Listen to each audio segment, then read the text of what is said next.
Hi. Good morning. Ito na. Good morning, good morning. Day 2 of the Bacon Trio hike. So, dito kami ngayon sa Mount Lubo. Say hi! Hi.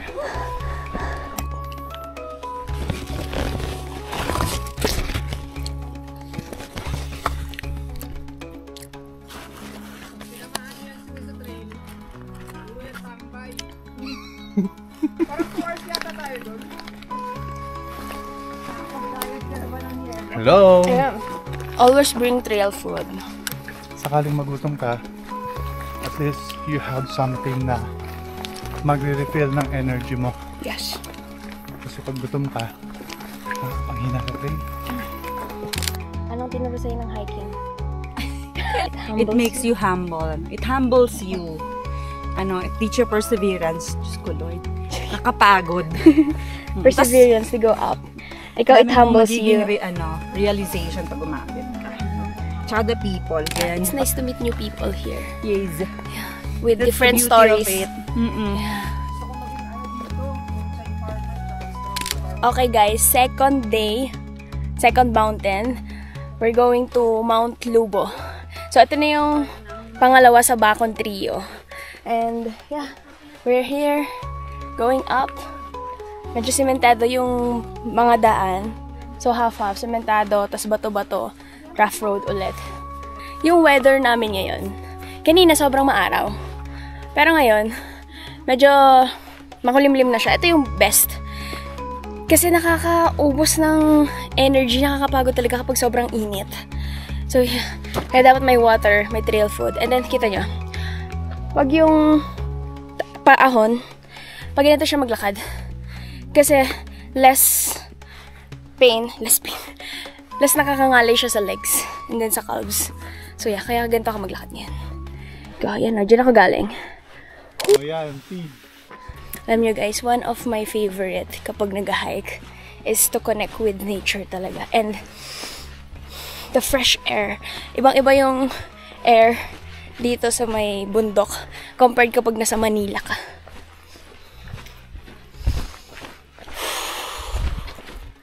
Sabi ko iba yung air dito compared sa Manila. Sobra. Walang polusyon. Bakit Bakit po siya Mount Lubo? Kasi nasa Lubo siya? Noon daw kasi may maraming lobo dito. Ano Lubo? Lobo as in Ah, like dogs? I don't Wolf? know man, pero yun yung sabi nila. dati. Yung kwento ng mga... Local. Ah, Yun yung kinalakihan mo ate na Yes po. story. Mount Lubo kasi they say Mga myth. wild dogs. Wild dogs. Lobo. Ah, ganda ng trivia mo ate ha. Bakit mo tinawag na Bacon Trio? Kasi po tatlo sila eh. Apo. Trio, tatlo. Oo nga. Mount Tinglawan, Mount Patulok, and then Mount Kabunian. Yung Bacon, yun po yung name ng lugar. Bacon Benguet. Barangay. Ah, Municipality of Bacon. Municipality of Bacon in Benguet.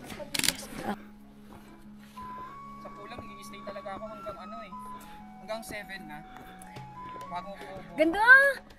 Para sulit na sulit yung biyahe pa lang eh. Oo, tamang atap ka lang doon. Pero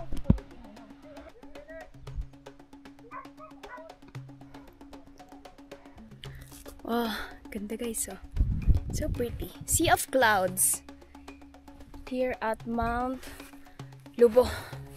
Ganda.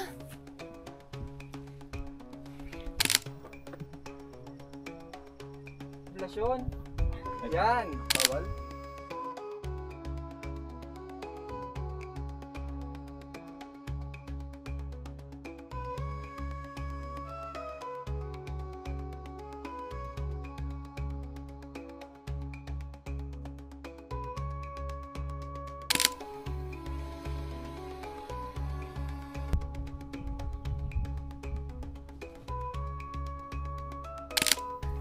nakita po natin ang isang extinct specimen na akala na namin ay extinct pero bigla lang siya lumitaw sa wild.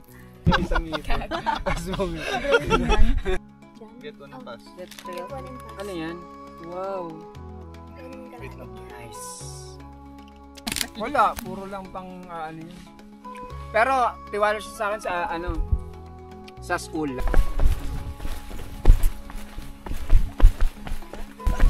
Antay mo ko! Kaya mo yan. Talaga. Isa ka bang pants lover? May plants. Hi guys! So, papakita namin sa inyo what's in our bag. Hiking edition! Yay! I'm with Ate Grace. Yay! Hi! So, ilang years ka nang nag-hike? 10 years. Ano-ano yung mga mountains na na-hike mo na? Marami na. Example? Mostly dito sa Benguet kasi hindi ako nag-hike outside Benguet. Okay. So I prefer yung ano dito, atmosphere tsaka yung hangin dito kasi Name those mountains. ito, Bacon Trio. This is my second time here. Mount Apo. Mount Apo. And then Pulag, 3 trails already sa Pulag, Ambagyo, Ambangeg, and Akiki. Wow, okay. And then Mount Ugo, 8 times. Dami. Mount Okay. Ugo, tapos Mount Purgatory, and Mount Pigingan, Mount Napulawan. International. International, Mount Yushan in Taiwan, yung highest. Wow. And then Hong Kong, Okay. yung mga trails doon. And then sa Malaysia, and then sa Japan.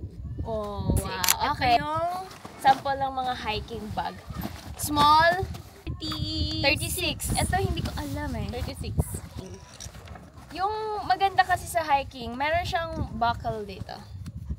Para sa waist and Waist. para sa chest. Para, Gumaan siya and mag-compress yung weight sa center. ayun. Tsaka ito, pang support sa back. Oh, ayun. pang support. Adjustable. Yeah, para kahit gano'ng kabigat siya. Oo. Imagine 32 liters, ilalagay mo siya sa bag. Para ang magbubuhat is yung hips. Oo. Okay, number 1, trekking pole. So, yung trekking pole will help your knees, no? Particularly, especially kapag mga long hikes or kung may tama na yung tuhod nyo. So, it helps support yung knees natin. And then, lalo na kapag paakyat, mas may push ka. And then, lalo na pagpababa, especially pag slippery yung trail. Yes. Tsaka pag munti ka nang sumubsob, ito yung pwede mong pangtukod. Oo. Yeah. Malaking help yan, especially sa mga aging, like me. Next is, very important, lalo na pag summer, water. Water, of course. Pero Oo. meron pang isa, mas maganda din yon yung bladder para i-didiretso Nandito nyo na siya. lang Usually sa mga bag na ganito, meron ng lalagyan ng bladder talaga sa loob. Tapos, lalabas na lang yung hose dito banda. So, para Flash na anytime, lang. oo, pwede mo siyang inuman. Oo. Kasi Ganun na kapag lang. ganito, kukunin mo pa siya sa bag. Yan. Pag bladder, dito na lang. Inumin mo na diretso. 3 things na kailangan hindi mawala sa bag namin every time mag-hike kami. So, number 1, syempre yung shoes. Oh, yeah. Yung shoes. Shoes! Yung shoes namin, Salomon. Hi, Salomon, Philippines. Hi, Meryl! Yes, Meryl. Yan. Shoes. Pangalawa, syempre, yung especially kapag dito sa Benguet area or Mountain Province, yung jacket. Ito, panlamig ko to. Yan. Windbreaker siya. Columbia. Yes. Tapos hard shell siya. So, water repellent din siya. Water repellent and at the same time windbreaker. So, talagang init nito sa loob. Partida, tinanggal ko pa yung foil sa loob, yung isa pang jacket. What's the difference of water repellent to water resistant? Yung water repellent, talagang gaganon lang yung tubig. Hindi talaga siya papasok. Yung water resistant, for a time, hindi papasukan ng tubig, but eventually, may tendency pa rin pumasok. Yung mga moist-moist. So kung ayaw mo mabasa, water repellent? Repellent. Oo. So, yan yung pangalawang important. So, yung pangatlo would be, Okay, kapag camping, syempre hindi tayo pwedeng magutom. yes. Dapat laging may trail food. And, eto, papakita ko yung sample. Ang dala ko is chocolate. Yeah, ako dark chocolate. Daw yung iba. Any. Tapos, nuts, almond. Pwede din yung Skittles yung pinakain sa amin kanina. Yeah, pero eto, I love this. Trail mix. Pwede. Ako naman, most of the time, yung talagang consistent sa akin, Cheetos. Ayan, Cheetos. Trail food and lalo na pag camping, itong Cook cook set. set. Okay, let's open it. The magical cook set. Ganyan yan. Pero ang dami niyang laman sa loob. Oo. Sito Summit yata to. Basta sa ROX. Yan. Ayan. Mga cook set. Tapos ang gaang niya guys, oh. Oo. Mukha siyang mabigat pero pag nandito kayo in person, ang gaang niya. Made for hiking talaga siya sa area. Pero, ito yung stove. This is the stove. Guys, stove yan. Oo. Okay, so paano ito ina-assemble? Ay, ako nakakita ng ganyan stove. Oo. Ito. Oo. Ganyan siya. Talaga, sige nga, try natin. Ganyan siya. Yeah. Tapos meron lang butane na pang ganon. So, pwede ng rice, pwede ng Sinigang. sinigang. Sinigang Pwede kami. din yung mga delata. Actually, yung kasama namin nagdelata siya ng luto-luto siya. Hindi naman ta essential, pero it's in my bag kasi. Mga camera. Ito, I have this action cam. Ayan. Kapag umuulan kasi, di ba, waterproof naman to. Tapos, kunyari, takbo-takbo kami, trail run. Sobrang safe niya. And then, hindi din siya sobrang maalog. And then, itong gamit namin pang video, DJI Osmo Pocket. And then, I also have this one. Sony A7R3. So, pag photo, ito talaga yung best for me. Ang downside lang, kapag madami kang dalang camera, ang bigat niya. If you're into photography. Yeah, and if you're into vlogging and you want to document talaga, go na. Pa yung important thing na hindi namin pwedeng iiwan. Mattress. Mattress. Ito. Amazing ng mga gamit sa hiking, no? Ang liit niya, pero pag binuksan mo, ang dami niyang purpose. Na siya bubuksan papalakihin kasi sisingaw siya. Pero basically, mattress lang siya. Pero ito, pag hinigaan mo, syempre after a long day hike, kailangan mo ng comfy na hihigaan. Ito siya. Umiinit siya, tapos basta iba yung foam niya. Yeah. Rest ko sa tapos, mga damit. Usually yan. Oo. Damit. Safe keep namin sa plastic para kasi pag umulan, hindi masukin. Oo. Important din mga kikit-kit niya para pag mag-video kayo, hindi pa masyadong haggard, pwede pang mag-retouch. Yay! Ito, sipol. Just in case mawala ka. Blush on! Lip tint! Sunblock! Kasi maaraw. Tapos shades. Oo, shades important. Batteries, guys. Batteries. Charger. For headlamp. Power bank. Yan. So, guys, that's it for our what's in our bag. Tignan niyo yung damit ko. May vest ako, tapos ang dami kong pocket. Wag niyong kakalimutan. Kailangan natin ng cash. Correct. Kasi syempre dito yung mga locals, wala naman silang card and walang signal. So yung Gcash hindi din masyadong gumagana. Yan. And then, arm sleeve din siya. Yeah. Kala nyo matapang lang ako sleeveless, pero yung arm sleeve ko yan. Kasi ayoko maarawan. Mainit. Bye! Charang ka to. Ano ko? Ganda ng falls! Sobrang ganda ng falls! Okay, mag-swimming tayo dyan mamaya. Wow! Like, sobrang ganda! Isa na to sa pinakamagandang falls na nakita ko. Oh my gosh! So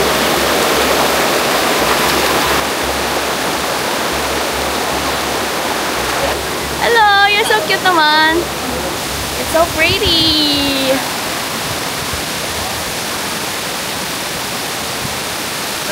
Fun! Swimming na!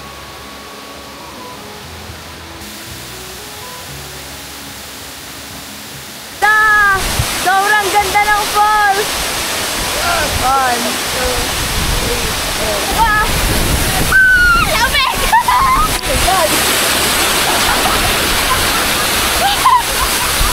Sobrang lamig!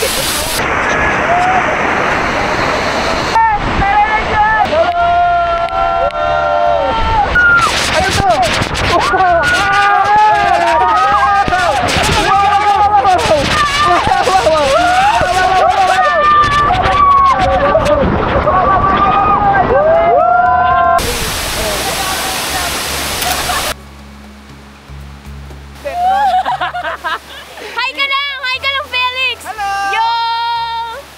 Damihan natin na ba? May kita natin ba?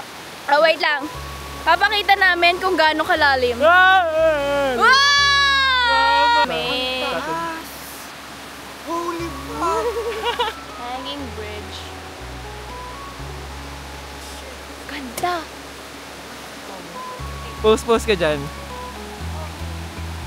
Yeah. Woo! Nakita ka Oo, dyan. kita ka. Okay. Tatawid na kami sa Golden Bridge of Los Angeles. Philippine version.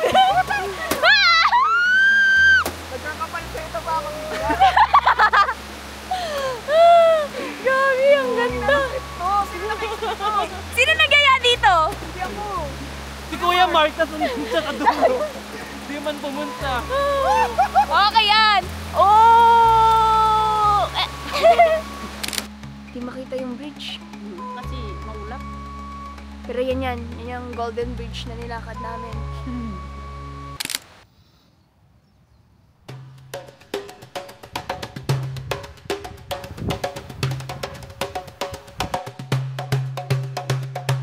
Ano niya? Oh! Para siyang ano na. Nakalimutan ko na naman.